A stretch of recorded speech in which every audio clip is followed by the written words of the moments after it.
we're on record this morning following a number of conferences between the attorneys, as well as time for Mr. McFarland to talk with his clients for the preliminary hearing on this matter. I should note for the record, we did have the appearance of a Keyshawn Harrell, but based on my conversation with the attorneys, he is actually he's not a parent. He doesn't have any legal rights to any of the children, so he's been excused, and I anticipate we will be dismissing him off as a respondent. That's accurate, yeah. All right, well, let's do appearances before we get into anything further. Lee Heiss, lawyer guardian ad litem. Good morning, Your Honor. William Amadeo, P76194 for the department. To my left is my worker, Jamie Freeze. Speaking. Jamie Freeze from the department. Michael McFarland, representing mother. Please introduce yourself. Jasmine Carver, mother. Can you hear that? No, speak up. Jasmine Carver, mother. Yeah, see the Thank fans you. back. Thank you, back. Our white noise machine that we listen to all day. Anyway, all right. Well, Deputy Ames, would you swear in Ms. Carver for us, please? You remain seated, but raise your right hand, please. You swear or affirm to tell the truth, the whole truth, and nothing but the truth, so help you God? All right, Ms. Carver, I have some preliminary questions for you. Bear with me. Have you received a copy of the petition? Yes.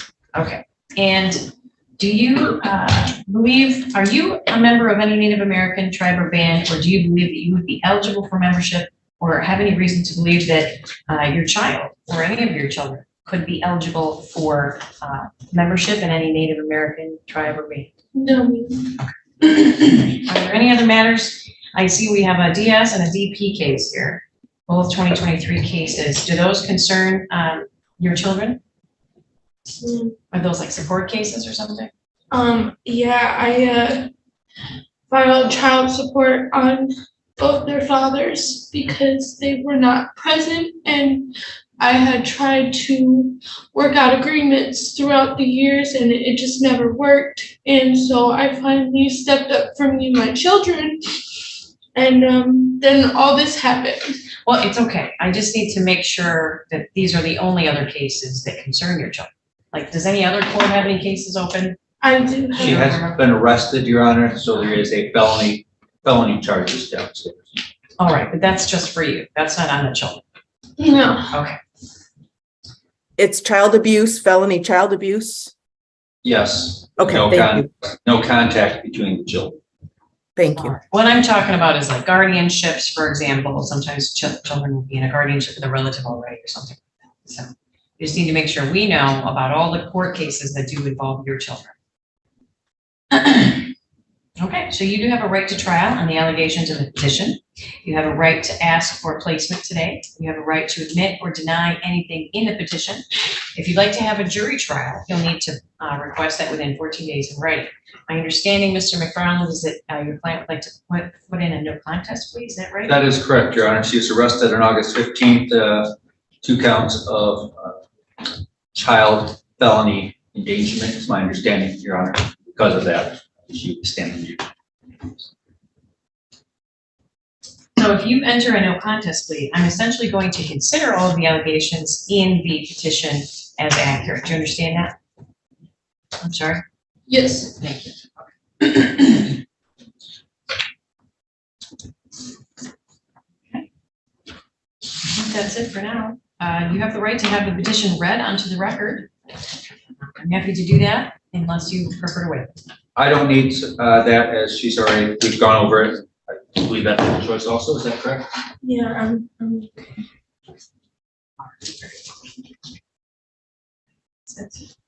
Today. Ms. Heiss, do you think it's in the child's or both children's best interest in this case for me to accept a no contest plea? I do, yes. Mr. Amadeo? I do, Your Honor. If you want to put the work on the stand, I can, but I think we're covered on this issue. I can start to take a factual base if you like. We'll get to that in a minute. I'm going to go through her rights with her first. Absolutely. All right. Okay. Ms. Carter, can you confirm you are the mother of both IC and RV? Is that right? yes. If I accept your no contest plea, you are giving up your right to a trial by judge or trial by jury. Your right to have the petitioner prove the allegations in a petition by a preponderance of the evidence. The right to have witnesses against you appear and testify under oath at trial. The right to cross-examine witnesses, and the right to have the court subpoena any witnesses that you believe could give testimony in your favor. You understand you'll be giving up or waiving the rights I just indicated to you if you enter a no contest plea? Yes. With regard to the consequences of your plea, or in other words, what will happen, the court will do the following. There will be continued investigation by the caseworker to see what the problems are in your family and how and whether they can be solved. The court could dismiss the case if there is no need for the court to be involved. If it appears that there is a problem that may be solved, the court can make the children temporary wards of the court, place them with mother or father or with relatives, or in foster home, and order programs for you and your children, such as counseling, drug and alcohol treatment, assessments, and parenting classes. If it appears that you will not be able to provide a proper home for the children in the reasonably foreseeable future, the court could terminate your parental rights. In regard to the plea itself, the plea can also later be used as evidence in a proceeding to terminate your parental rights. Do you understand the consequences of your plea? Did you get that, Ms. She needs to get either closer to the microphone or speak up. Yes. And that one doesn't move, but maybe we could use our mobile. We need to get down and get some. Yes. Testing. So do you understand the consequences of your plea? Thank you, much better. Any questions about any of your rights or any of the information I've given you so far? No. All right. Is anyone forcing you to enter a no contest plea? No, ma'am. Has anyone threatened you in order to get you to enter a no contest plea? No, ma'am. Are you under the influence of drugs, alcohol, or any other mental or physical condition that could impair your ability to understand what you're doing right now? No, ma'am. Has anyone promised you anything in order to get you to enter a no contest plea? No, ma'am. Would you say your decision to enter a no contest plea is when you're making of your own free will? Yes, ma'am. Very good. All right. Before we go into the basis for the plea, Mr. Amadeo, from my conversation here with Ms. Carver, it looks like there are 2 civil court cases that concern the children. Is there, are both of these children with their non-respondent parents at this time? Yes, Your Honor, both are. In fact, Andrea Cartwright, who's the attorney for non-respondent father, was on earlier. I told her I didn't think you needed her, but she made an appearance that she's filing a custody order. So I believe things are moving in that direction. And there are bond conditions, is that right, Mr.? Yes, Your Honor. She's to have no contact with the 2 minor children. All right. So what role will the department be playing in order to provide further protections for the children? Considering that there's bond conditions and that the children are already with their non-respondent parents. That is. Well, one of the fathers is actually putative. Isabel's father is putative. He had a DNA test hearing on the 28th of August, and he has not received the results back yet. And it happened in Washtenaw County Prosecutor's Office, because that's the county he lives in. Right. So there's no actual order then as it relates to that child, is that what you're saying? Correct. That's correct. Okay. I did call that prosecutor's office when worrying about this yesterday, so I expect they'll get back to me in 30 days or so.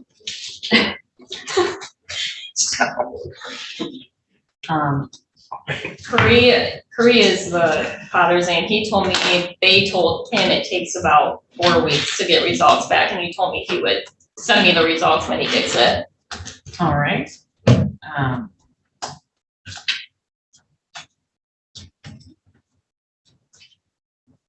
So is the idea then to offer services to the mom based on the allegations? Is that what you believe your role will be? Because with her pending criminal cases, I'm not sure how much she's going to really engage in services.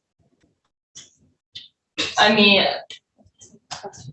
yeah, I mean, the case, we plan to just transfer it over to foster care workers right here at Eva, so I'm sure, you know, she probably has kind of an idea on what services we can, you know, try to provide Jasmine, pending, I mean, her criminal. The department is willing to serve its mom if she's willing to do. I can't hear her at Oh, all. I apologize. Do you want to come up to the podium and give us your name? Thanks. Eva Kopas, EVAKOPAS. The department is willing to serve its mom if she's willing to do the services. despite the criminal hearing, goal is still reunification, and so we were willing to work with mom. I will also be supervising the children in the homes, visiting them, making sure that any services that they need will also be addressed as well. So we can plan to move forward as if this were a regular foster care case. Have you spoken to the respective fathers? I have not. Technically, this case is not assigned to me for 5 more days, but I wanted to be here to get a jump start. So my plan is to meet with them this week and discuss their plans for what they would like. I think that any of the services that we can offer mom will benefit her moving forward, even if she does not regain full custody of her children, that they will still benefit her and her parenting. Mr. McFarland, does your client intend to engage in services? She does, Your Honor. We've had that discussion. Okay, all right. Well, all right. We'll let the petition proceed forward then, as long as you think that's in the best interest of the children as well, Ms. Hikes. Yes, I have not been able to see the children yet. We're still at prelim stage, but if there were any indications that these placements weren't appropriate, mom would be attending services and be ready if needed. I think so to progress with services is, I think, in the best interest of the children. All right, very well. As it relates then to the factual basis of the plea, Mr. Ennemyo. Thank you, Your Honor. Call Jamie Freeze to the stand. All right, Mr. Reese, come on to our witness stand this morning. Thank you. Swear or affirm to tell the truth, the whole truth, and nothing but the truth, so help you God? Yes. Good morning. Morning. Please spell your full name for the record. Jamie Freese, Jamie Freese. And Jamie, what's your role in this matter? I'm the Child Protective Services investigator for the case. Did you draft this petition? I did. Okay. As an investigator, and I guess it was fair to say, would you know more about this case at this juncture than anybody else? Correct. Okay. As the investigator of this matter, how'd you learn about the allegations contained in the petition? We received a complaint in the beginning of July regarding physical abuse on both of the children. In your opinion, do you believe there's substantial risk of harm to these children, their life or physical well-being if they remain in the care and custody of respondent mother today? Correct. Okay. Well, reasonable efforts were made to prevent removal of any? There was safety planning that was involved within my investigation. And I did put a couple services in the home for Jasmine. Okay. Who is the proposed placement? What'd you say? Who is the proposed placement for this? Oh, Isabel would be with her putative dad, and then Reese with his legal father. Okay. Do you believe the proposed placements are the least restrictive to ensure child safety? Yes. All right. Did you hear or did you see Andrea Cartwright, the lawyer for one of the non-respondent fathers today? I did. Okay. Is it true that she said she was filing a custody order for her client? Yes. What's the actual allegation here, Jamie? Physical abuse. There was injuries on Reese. Okay. Was there a police investigation? There was with Detective Putnam from the Adrian Police Department. Do you know what the results were of that? Yes, he actually did a search warrant at Jasmine's home, and he did find a belt that was located in the apartment.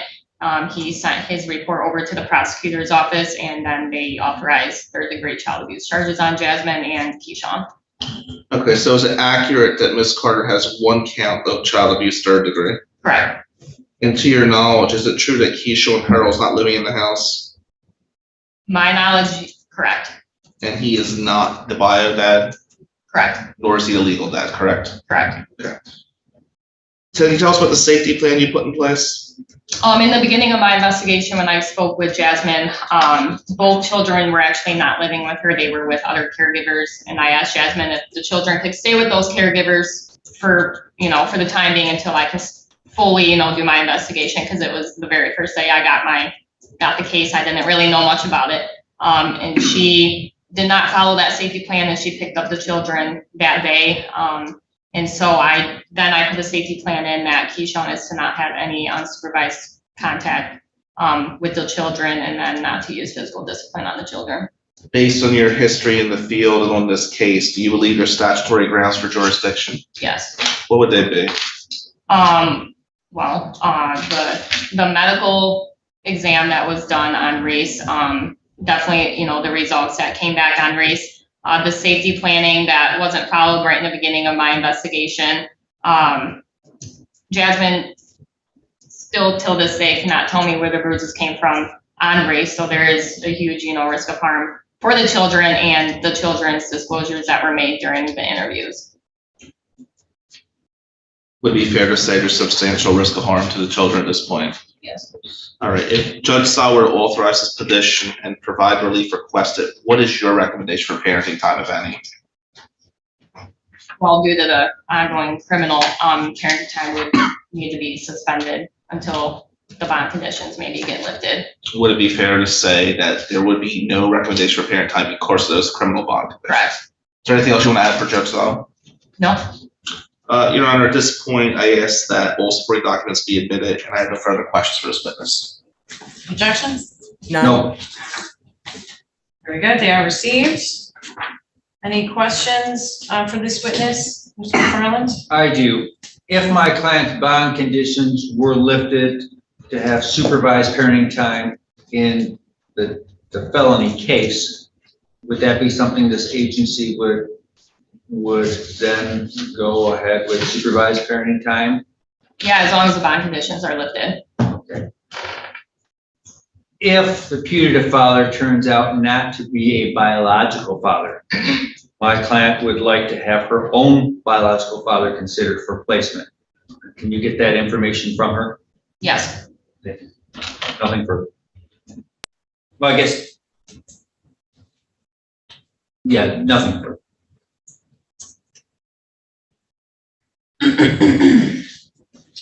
It's, I see that has the DNA test pending, is that right? Correct. Okay, thank you. Just wanna correct. Yep.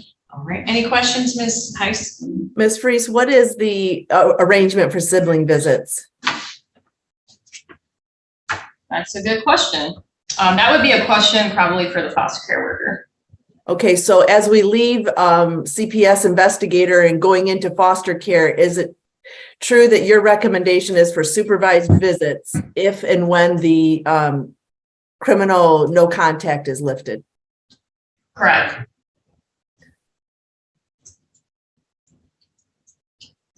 Okay. And you have done as trauma screening checklist on the children, and you're willing to provide that to me as a baseline? Yes. Thank you. Nothing further. Thank you for your testimony. May I return your seat? Thank you.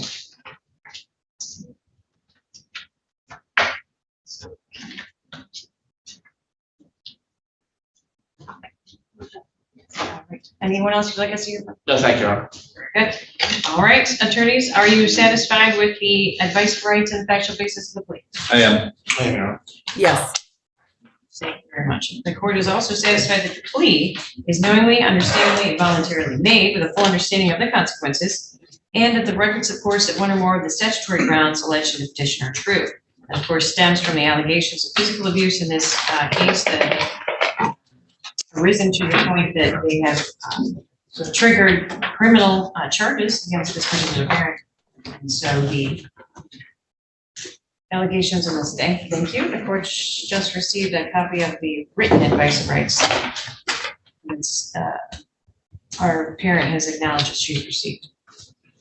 And I do find that jurisdiction is necessary and appropriate for purposes of offering the family services as a result of the home or environment being unfit as a result of that criminality and abuse. And the neglect that arises out of that to the mental well-being of the children as well as the physical well-being at this time. So the two provisions of the statute that the court's been asked to consider under MCL 712A.2B A, B, 1 and 2 are appropriate, and I am taking jurisdiction under those particular parts of the statute. Our next hearing will be the disposition hearing.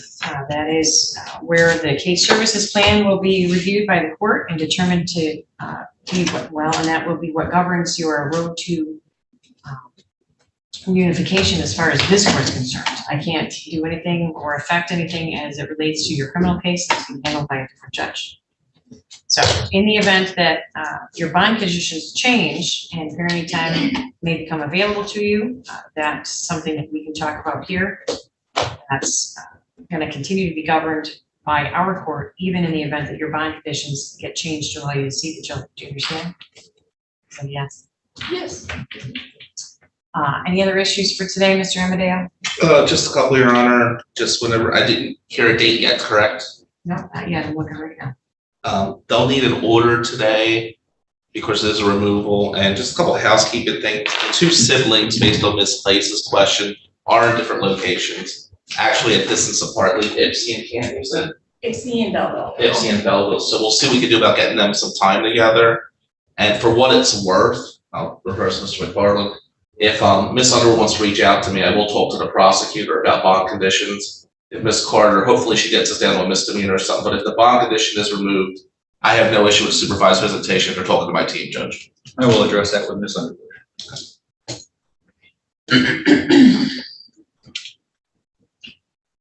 For purposes of disposition.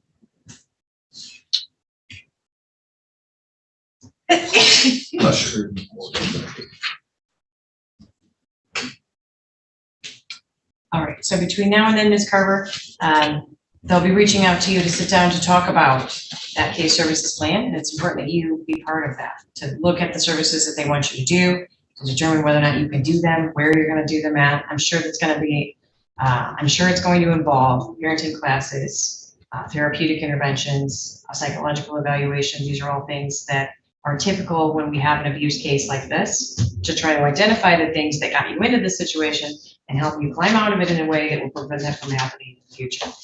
Understand? Yes. Okay, very good. So we'll be back Tuesday, October 3rd for the disposition. Any further argument before we close the record? No, thank you, Your Honor. Should I make my findings? I would just suggest that when we're done, the court gets my client's address and phone number if she's currently homeless. All right, we'll figure that out in a moment. Ms. Ice. Nothing further, thank you. Okay.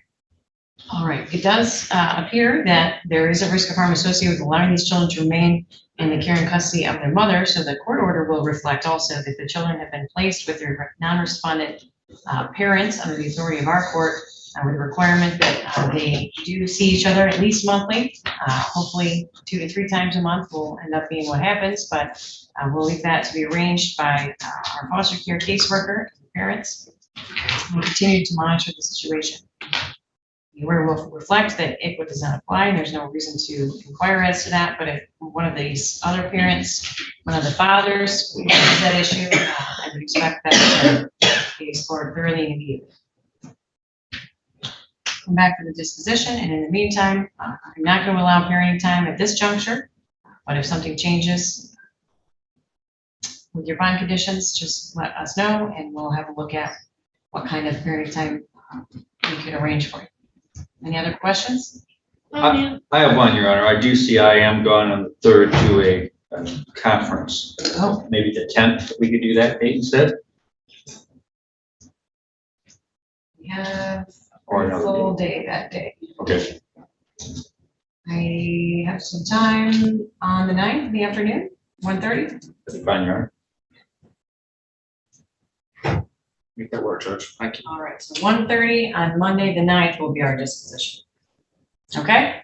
Yes. All right.